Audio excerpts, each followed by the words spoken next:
Hello and welcome to another Veronica video. In this video we want to talk about love and pets. And we're hoping to improve our English skills. But first we start with reading this story. Let's start. Mia lived in a small apartment on the fifth floor. She was often bored after work and didn't like watching TV. One rainy afternoon, her friend Tom said, "You should keep a pet." Mia thought that was a crazy idea. "I can't even keep my plants alive," she said. So the story is this: there is a girl, Mia, and she has a friend, and surprisingly, the friend is a cat. I don't know. But the friend suggests if you don't want to be bored, if you want to enjoy life, you can have a pet. But Mia says, "That's crazy. I cannot even keep a plant alive." As you see there, there is a plant, and the plant is dead. So she's worried she cannot keep a pet because she can't even keep a plant alive. Now let's look at the first line. It says, Mia lived in a small apartment on the fifth floor. So let's remember, when you talk about floors, you use on the second floor, on the floor. She lived in an apartment on the fifth floor. She was often bored after work. So bored, it's the feeling that something is boring. When something is boring, then you feel, what do you feel? You feel bored. So the thing that gives you the feeling with ing, the feeling you have with ed. Here's an example. If something is exciting, how do you feel? Then you feel excited. You get excited. If something is exciting, you get excited. If something is fascinating, if something is fascinated, you feel fascinated. So that's how to talk about some feelings. The thing that causes the feeling with ing, the feeling you get with ed. Okay, so that's the first part of the story. We're talking about Mia, and she cannot even keep a plant alive, but the friend says, "Go get a pet." Let's see what happens. But the next day, she went to a pet store just to look. You know, it's quotation marks, it's quote unquote, just to look. A tiny, sad looking hamster caught her eye. "Okay, but only this once," she told herself. She named him Mr. Bubbles. Mr. Bubbles escaped on the first night and hid inside her couch. Mia cried, thinking he was lost forever. Then she heard a crunching noise. He had found her bag of chips. So the first night, she takes the hamster, and the hamster caught her eye. There is this phrase on the second line, caught her eye. Let's learn this. Catch one's eye. Caught is the past form of catch. Catch and caught. If something catches your eye, you like it. It looks interesting to you. So a hamster caught her eye, and she decided to take the hamster home. But then what happened was it was lost. It hid. Hid. Hid is the past form of hide. Hide and hid. It hid inside the couch, right? Okay, let's move on. What happens? Mia thought that was a... No, that's not there. Here. Mia cried, thinking he was lost forever. Then she heard a crunching noise. He had found her bag of chips. Let's move on. From that day on, they were best friends. She even bought a tiny hat for him. Now Mia says keeping a pet isn't just about fun, it's an adventure. She still does water her plants. She still doesn't. She doesn't water her plants, but Mr. Bubble seems happy enough. Now her couch smells like cheese chips, but Mia doesn't mind. She says it's a small price to pay for love. So she loves the animal and they're best friends.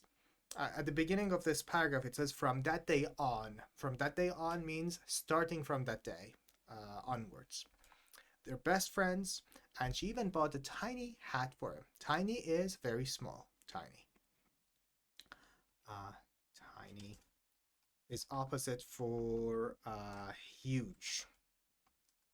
Huge is very big, and tiny is very small. Tiny hat. What else? Water. She still doesn't water her plants. So water here is a verb. So it means to give water, to irrigate the plants, to give water to the plants. And she doesn't mind it. She doesn't mind. When we say she doesn't mind, it means it's not a problem for her. It's not an issue. If you don't mind, something is not an issue for you. I don't mind. For example, I can say, do you mind closing the door? It means, is it a problem if you close the door? So it's a nice way to say, can I close the door? So do you mind? But the end is very interesting. It talks about how it's a small price to pay for love. And you can love your pet, so love is just beautiful. And I thought in order to, introduce that interesting book to you related to this theme, we could talk about the book by Eric Fromm, a philosopher. I think he's a French philosopher. Let me check one more time. Eric Fromm. German. Okay, I made a huge mistake. Eric Fromm is a German social psychologist and psychoanalyst. I think he's also a philosopher. He's also a sociologist and a humanistic philosopher. So we're talking about a scientist from a long time ago. He was born in 1900. Oh, this is interesting. Let's learn how to say dates. So this guy, he was born on March 23rd, 1900. There's double zero, so we say 1900. He was born on, because it's a day, on March 23rd, 1900. And he has a very interesting book called The Art of Loving. The Art of Loving is a book on why we need love and why it's an art. He argues that love is not something that happens to you, rather, it is an art. So it means you need to master it. You need to do something about it. It doesn't just happen. If it happens, it's not a real love. It's just a passing, it's a fleeting feeling. It's fleeting. It's like it doesn't stick. It is not permanent. So the idea is it's not permanent if it just happens to you. It has to be from inside you. It has to be how you live. I have some summary on this, and we can read it together. The key takeaways from the book. I'm going to put it here. Okay, if I could make it larger. Yeah. So he argues in the book. Obviously, you have to go and read the whole book. But here, just in order to have something fun to discuss and learn a few words, we can read a summary of some of the important points of the book. Number one, love is an art, not an accident. Like painting or music, it requires discipline, concentration, practice, and patience. So it's not just something that happens, it's something that requires concentration. Like you can just wake up one day and say, wow, it's so interesting. I became a painter. I can make amazing paintings. It doesn't happen. You have to put in a lot of effort. That's how you become a painter. The same thing with love. A real love is not the type of thing that just happens to you. It has to be something that you work towards. It requires discipline, concentration, patience, and practice. It talks about how love is an active giving. It's not about receiving or consuming, but about giving oneself without losing individuality. It's about the things you can give. Here is the main core point of the book. It talks about 4 elements of mature love. There is care, like you pay attention to the person you love, you give them your time, your energy, you care for them. Uh, Care, it's an interesting word. Let's review. We got the word careful, right? Careful is the adjective, care is the noun. You care for someone. It can also be a verb. You care for someone, or you give them care. Then there is responsibility. You feel responsible for the person you love. Then there is respect, which is very important because if you only show care and responsibility but no respect, it will not be a good relationship. It can be poisonous, actually. An example can be parents who are too strict. They put in a lot of time and energy for their children, but they don't respect their choices. They don't respect them for who they are. So, if you want to be a good parent, you also need to consider in your love for children that you also need to give them respect. And last one is knowledge. Here, knowledge is not like you have read a bunch of books. Knowledge is how much do you know about the person you love. You need to know the person you love deeply. That's the knowledge that it talks about here. Item 4, it talks about self-love versus selfishness. It talks about narcissism. So self-love in this book is a good thing. It's great to love yourself. It's a bad thing to be selfish. When you're selfish, you say, I'm important, no one else is important. So it's bad. And actually, the book argues if you're selfish, you don't even love yourself. Let me turn on the fan here. Yeah. So the idea here is if you're selfish, you don't love yourself. If you love yourself, then you will also love other people. So if you love yourself, you cannot be selfish. That's an interesting point. I'm just, summarizing it, but obviously in the book it talks about it in detail. Loving oneself is a prerequisite for loving others. It's a very interesting word, prerequisite. It's something you need before you can do something else. For example, learning English is a prerequisite if you want to travel the world and have fun. It's something you need before you can do something else. It's a prerequisite. Loving oneself is a prerequisite for loving others. Selfishness comes from lack of love, not excess of it. That's the point. Excess is too much of something. Excess. Too much. It's the opposite for lack. When you have a lack of something, you don't have it. When you have an excess of something, you have too much of it. Oh God. Yeah. So it says if you're selfish, you don't even love yourself. It's very interesting. Deep. Love is universal. Genuine love is not restricted to one person. Restricted means limited. It's not limited to one person. If you love, it's a quality inside you. It's a faculty. So it means you love everyone. It's an orientation of character that shapes how we relate to the world. So love is the relationship you have between you and the world. So if it's real love, if it's genuine, so let's learn these words. Genuine is real, original. Oh God. Okay, original, real. And the other word we learned was restricted, limited. Modern society distorts love. Distort is to destroy it, to twist it. Consumer culture treats people as commodities. Commodities are goods, services. In the modern world, love and people are just commodities, things that you can buy. As an example, like let's say, okay, you have good looks, the other person has money, the other person is kind, you just trade these for each other. You say, oh, I give you my good looks and you give me your kindness, and you think this is love. It's not. Falling in love is about lasting bonds. Lasting means something that remains forever, something that can stay forever, lasting. And bond is a connection. Let me read this part again. Consumer culture treats people as commodities, as goods, leading to shallow falling in love. Shallow is not deep. Shallow, not deep. Let me put it here. Shallow, not deep. So it's shallow love if you just treat commodities, you're just making a trade, rather than lasting bonds, bonds that stay forever.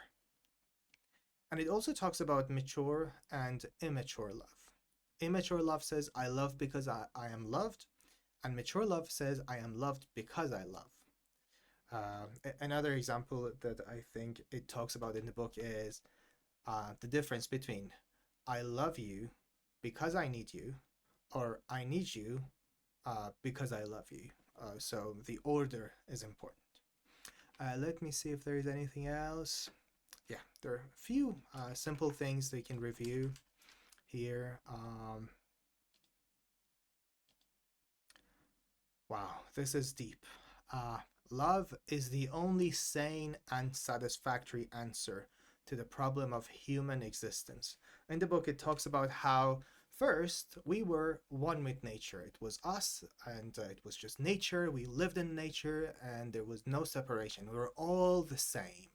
And then we committed the original sin. We ate the apple, and now we have individuality, we have consciousness, and we know we are different. So I'm one person, you're a different person, and I feel alone because I feel lonely because I'm one individual and you're another individual. But the book says if you want to overcome this problem, if you want to fix this issue, that we are all separate, we are all lonely, the only sane and satisfactory solution to this is love. By love, all of us become one. And it's a very interesting theme in the book because in the book it talks about how love is not just about one person, like you love your partner. That's a very shallow way of looking at it.